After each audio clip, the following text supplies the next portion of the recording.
Narudia tena, 2025 liko jambo litatokea litakaloibadili nchi yetu. Sikiliza sasa, nakuja sasa. Mungu, sikiliza vizuri, Mungu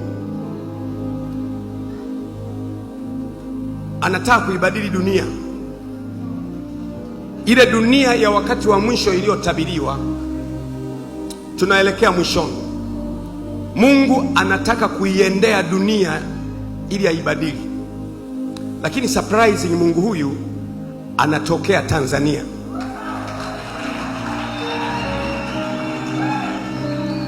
Mungu amesema anatokea Tanzania kuiendea dunia kwa badiliko la milele. You listen. Bahati nzuri mimi kwenye maisha yote sijawahi kujiita nabii wala mtume. Lakini nisikilize sasa. Sikiliza sasa. Sinipo, utaona kama itatokea au la. 2025 Mungu kutokea Tanzania ataanza kutambaa kama haonekani vile. Yaani Mungu kutokea kwenye nchi hii pendwa, sema nchi pendwa, nchi pendwa ya Tanzania, anataka atambae kuiendea dunia kwenye lile badiliko la wakati wa mwisho kabla ya unyakuo wa kanisa. Na mimi nimeona, sisemi kwa sababu na imagine, na Mungu ameapa, amesema kama Bwana aishivyo, jambo hili haitageuka.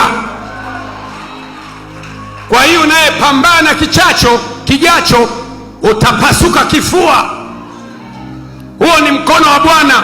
Na wewe emsema mimi nitakuwa sehemu ya uamsho huo, bila kujali dini yako, dhehebu lako, Muislamu au Mkristo. Ili mradi umeyasikia haya maneno, na yeyote atakayeyasikia kwenye YouTube au popote, wewe ni sehemu ya uamsho huo. Utaamka, na uamsho unaamka na vitu vyote, na pesa, na viwanja, na ustawi, na afya, na furaha. Katikati hapo parapanda italia. Umenisikia? Mungu anawaona watu wake, anataka kuwainua watu wake na kuliinua taifa lake. 2025, na hilo jambo sio kwamba nasema ili litokee, limeshakuwa. Kama haulitaki umechelewa, kwa sababu unalitamka wakati limeshakuwa.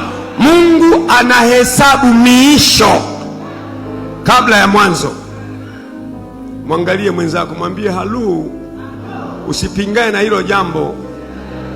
Utazikwa kwenye kifusi, utafunikwa na kifusi cha aibu.